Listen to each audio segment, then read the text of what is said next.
Hello ladies and gentlemen, welcome to this, another episode of 10 Years Ago, episode 8.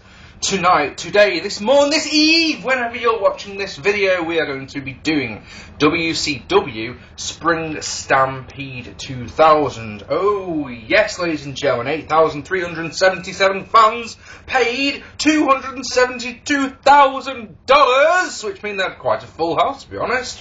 By rate, of course, a 0.27. Little backstory for you. Okay, so going into this show, a couple of weeks before this, Vince Russo had returned as the head booker, writer, dude for WCW, and he brought on Eric Bischoff was brought in.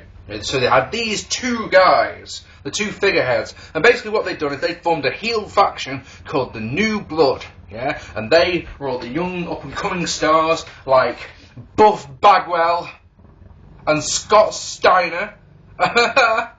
Oh, these are old. No, they're new.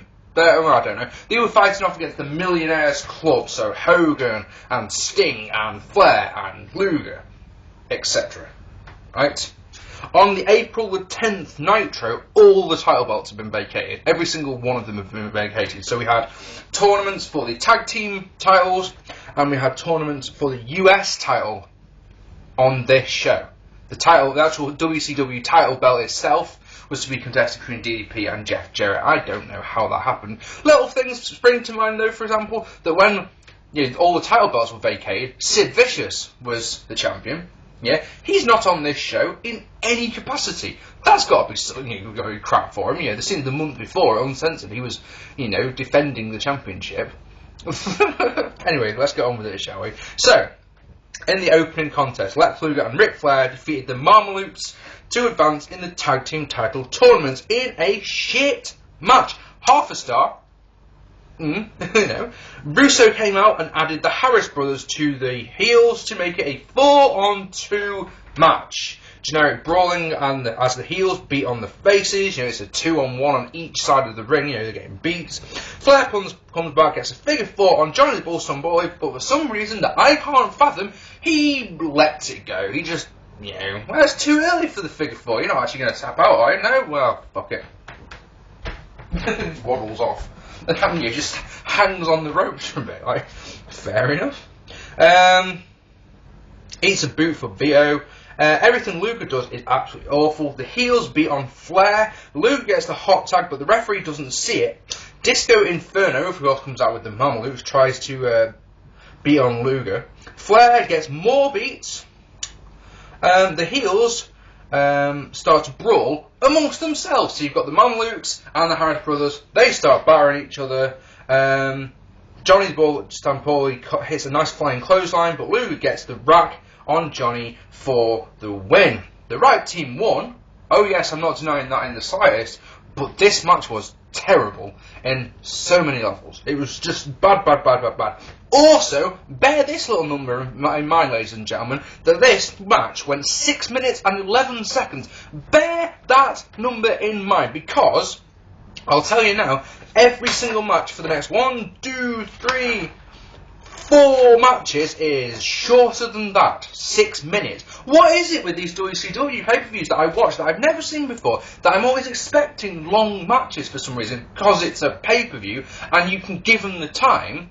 You do short matches on wrestling TV, on free TV, to stop people turning over.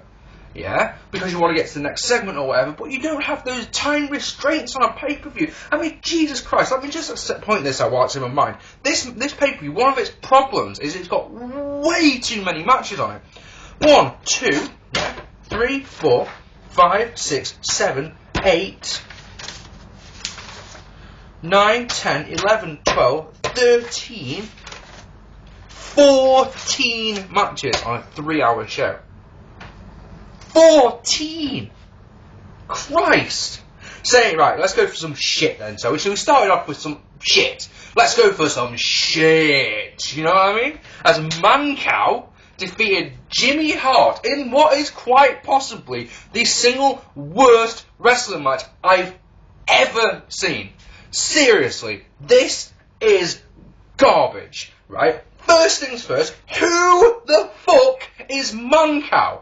I don't know, right? Apparently, he's some DJ in Chicago. He's like the biggest DJ in the area, right? Which is lovely if you're from Chicago and if you listen to Mancow. But I'm from England and I don't listen to American radio unless it's a pro wrestling show, which even then I don't really listen to much of them.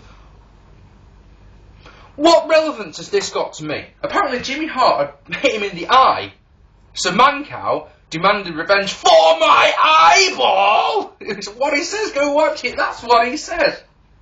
Let me tell you about this match. They roll around on the floor. The Divas having a cat fight looks better than this, I promise you. Jimmy hits a low blow, so do more rolling around. Jimmy hits the single worst splash I've ever seen. You think that one that Vicky Guerrero did at WrestleMania was bad? Oh no, no, no, no! This was terrible, and he somehow managed to land on the referee, knocking the referee out. They do more rolling around.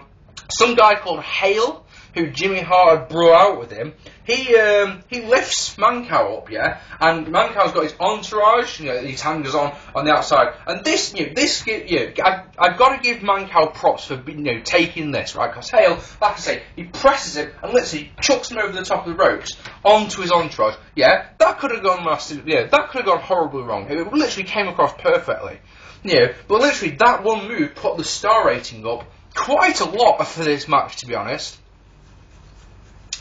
A chair shot by Mancow, and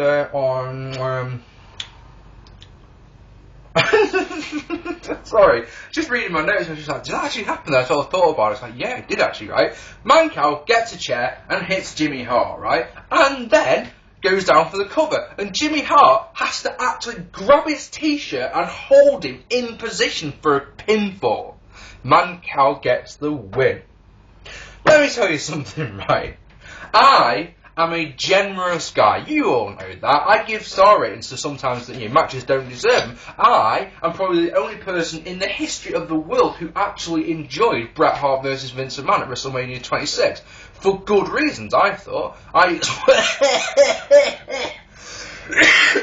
Excuse me. I explained my reasons and why I gave it the rating that I did, yeah? I'm a generous guy.